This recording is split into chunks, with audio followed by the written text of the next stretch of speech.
Hello and welcome to episode 67 of Prosperity by the Pint. I'm your host, Brice Carter, certified financial planner, chartered financial consultant, certified investment management analyst, and self-proclaimed millennial money expert. This is the podcast where we talk about money, investing, business, and life success, all while having a cold beer. Cold beer of the week is from New Glarus Brewing Company out of New Glarus, Wisconsin.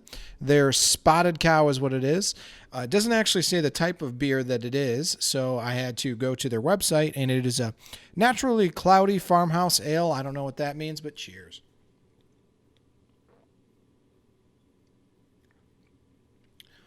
That's really good. That's pretty darn good. As an ale, packs a lot of flavor. Artisan brewed. So here it is. It does say on the side it's a farmhouse ale. They have on their website a list of all the foods that apparently this pairs with. And I think they basically just put down as many as they could list. This list says barbecue, grilled steak, jambalaya, brats, Reuben, fish fry, nachos, cheese curds, bacon and eggs, stir fry, burgers, Limburger sandwich, seafood linguine. Every type of food possible they say this pairs with. So God bless you, New Glarus. Pretty good beer here, though. So this week I wanted to talk about some just kind of unique things that I have been wanting to share, but are not broad enough topics to cover a whole episode. So this is 5 personal finance tips that you've never heard of. Probably never heard of. You might have heard about it from me, but 5 rare personal finance tips. Here we go. So the first one is on credit cards. Use credit cards for online purchases, traveling, and other large purchases. And you guys have heard me talk about credit cards and how you need to be responsible and use them right. That still stands, right? Like you shouldn't buy things in your credit card that you can't afford, but you should use your credit card when you're making a large purchase. So I'm going to share a personal story out of this that I think you'll find helpful, and will tie this together a little bit. So my wife and I were going to buy this sleeper sofa for her office room in the house, because my in-laws will sleep in there once our new baby is old enough to go into her new room, because we're losing that guest bedroom, right? So we're getting a sleeper sofa. We go to Art Van Furniture. We put a down payment on the sleeper sofa. We paid for half of it. They ship it in because they didn't have our color or whatever in store, right? So a couple months go by. It's not in. Pandemic hits and things are slowing down. Art Van announces they're declaring bankruptcy. Okay, so what do we do now? So we go to the store, just like everybody else that apparently had furniture on order. And if the order has been set to ship, they said, we don't know whether it'll come or not. I mean, okay, first off, there's lines out the door. This place is pandemonium. People are yelling and screaming. People paid cash for their furniture and are not getting their money back. They're getting store credit. Store credit for a company that's going bankrupt. 2 days later, the store was completely closed. I mean, there's furniture stacked up inside. I still drive by the store occasionally. The employees just stopped showing up to work. So people paid cash for furniture and couldn't get their money back. And it's all going to go through bankruptcy proceedings, and we'll see whether they ever get anything back. People that pay with debit cards, here's the thing with debit cards is they are treated differently under the Fair Credit Billing Act. So you have more personal protections with a credit card than you do a debit card. So we paid with a credit card. I submitted a dispute that all you have to say is that the product did not come as described, did not arrive, came damaged, and you tried to resolve with the retailer, and you will get your money refunded. It's been super quick, super easy. With the debit card, there's a process there that has to go through significantly longer. So you could be without your funds for 90 days. Well, your debit card is attached to your bank account. If your bank account is without a certain set of funds for 90 days, that might cause problems for you, right? You can't go purchase the an equal product or whatever. So I had some friends that had some deals going on there at Art Van that ended up getting 90 to 120 days to get their bank accounts refunded. Ours was like next day on the credit card. So it's also easier in a circumstance where your card gets compromised. You have much more leniency with a credit card. It's easier to reclaim those lost funds. And so generally, credit cards are better for online, where you might get hacked, traveling, where you might get hacked or you might get your cards stolen, or large purchases where if you want the benefit of the doubt, I mean, pay with a credit card whenever you can, in the sense that you can get those funds back much easier, so the person, retailer, service provider, whatever it is, not live up to their end of the bargain. So use your credit card. Use your credit card wisely, though. You don't need to escrow. Quick beer break here. So tip number 2, you don't need to escrow when you buy a house. So You're buying your house, and when you go to closing, you typically have to have a year's worth of insurance paid for, a year's worth of taxes, and then a start to give your escrow account kind of a kickstart, some of next year's taxes and insurance, and then it's monthly attached to your mortgage payment, and sometimes they charge a fee for escrowing. You do not need to escrow. You don't have to escrow. It's not legally required in any way.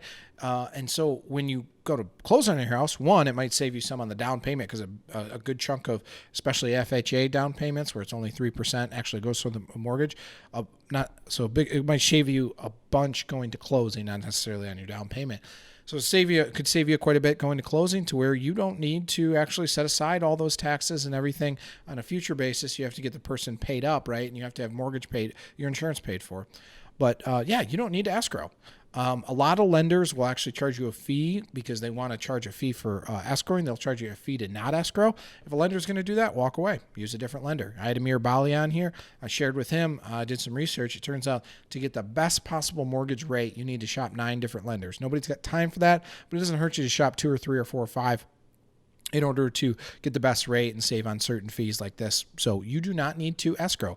My tip would be, instead of escrowing, take the amount that you're going to have to pay annually in taxes and insurance, divide it by 12, put that amount into a savings account, and then when your insurance and your tax bill comes due, you just pay it out of that. It's that simple. So it's your own escrow, and then you're earning money, you're earning interest on that savings account, as opposed to giving that money away to somebody else to handle. Escrows get messed up all the time. It's a whole thing. So you don't need to escrow. Talk about money more. That's one of the reasons I did the podcast to begin with, is you've got to talk about finances. It's so taboo, right? Like, it's rude to ask people what they make. And I'm not saying going around asking people what they make, but share your stories, share your successes, share your mistakes, right? I had a person text me today and told me that they shorted the NASDAQ, which means they bet against that NASDAQ. They bet it was going to go down. And it's like, okay, well, that was a stupid idea, obviously, but share your stupid ideas and you won't make them again. I'm kidding, but seriously. Share your successes. You finally get out of student loan debt. Share that. Share how you got it. Talk about it with friends over dinner and family. Say, we just decided that we were going to, limit our going out to eat to once a month until I got student loans. So I got my student loans done. I'm out to dinner with my friends and I'm celebrating. Good for you. Those are the successes and things we should talk about. Saving strategies, budgeting strategies, investment concepts. If we talk about money more, it'll become less taboo, and we'll all have a better understanding on it, because our culture is so privatized on money. And I get it. I get some of that, but it doesn't hurt to just talk about it a little bit more. And that's part of why I did the podcast. Beer break.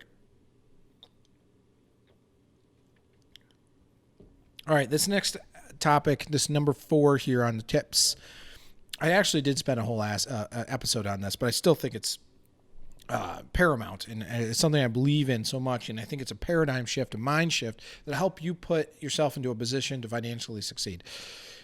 Buy assets, not goods. Instead of dropping $1,000 on a new iPhone, put $1,000 into Apple stock. Instead of spending, $3,000 on a new Microsoft computer, buy a couple shares of Microsoft, right? It's just, instead of buying a brand new car, buy a used car and take the difference and invest it in something you are passionate about. Buy assets, not goods. So, as goods are used, they're depreciative. They do not accumulate in value. They don't pay you an income. They're an item, a token, a trinket. An asset is something that accumulates. It builds value. It appreciates in value. Assets are the types of things that help you accumulate wealth and value over time, and it has a compounding effect that makes you even more wealthy and more valuable over time. So buy assets, not goods. Last thing, you might not have heard this. I hope you have, but you probably haven't, is that cash is a terrible investment. So number 5 actually here is too much cash is actually a problem. I've talked about emergency funds on here. I've talked about having cash savings. You know my general rule of thumb: 3 months of expenses in cash if you're if you're a dual income household, 6 months of income expenses in cash if you're a single income household. So you're single, 6 months of expenses in cash. You're together, joint, partnered, married, whatever you look at, then you need to have about 3 months worth of expenses in cash. Above and beyond that, cash is a dead asset, especially right now. It doesn't earn any money. I mean, are you earning anything on your bank account right now? Your savings account, 0.005%. I mean, it's a rounding error. It's pennies on the dollar. So put your cash to work, invest it. Don't spend it, right? Invest it. Buy go back to the previous one, buy assets, not goods. You should get excited about having excess cash flow at the end of the month because you can save, you can invest, you can buy things you're passionate about, or just throw in an S&P 500 index or a total stock market index fund. Too much cash is a problem. Cash is a dead asset. It only really matters when shit hits the fan, which is why you got your emergency fund, or if an opportunity presents itself. And when an opportunity presents itself, who's to say that you can't use your investment dollars for that, right? You can sell one investment to buy another. That's opportunity, right? So just run through these real quick again. Use a credit card for online purchases, traveling, such large expenses. You don't need to escrow. If a lender's making you escrow, find a different lender. Talk about money more. Buy assets, not goods, and too much cash is a problem. That's this week's episode of Prosperity by the Pint. Don't forget to follow us, Spotify, YouTube, Facebook, wherever you listen. That's where we are. Cheers. The topics that I discuss in this podcast are meant to be general information and educational only.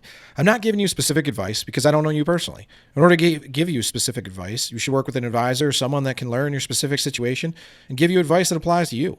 If I talk about a specific security, please keep in mind I'm not recommending that security. And don't forget, investing involves risk. When you invest, there's always the possibility of losing capital, which is why you should consult with a qualified, licensed financial advisor prior to investing.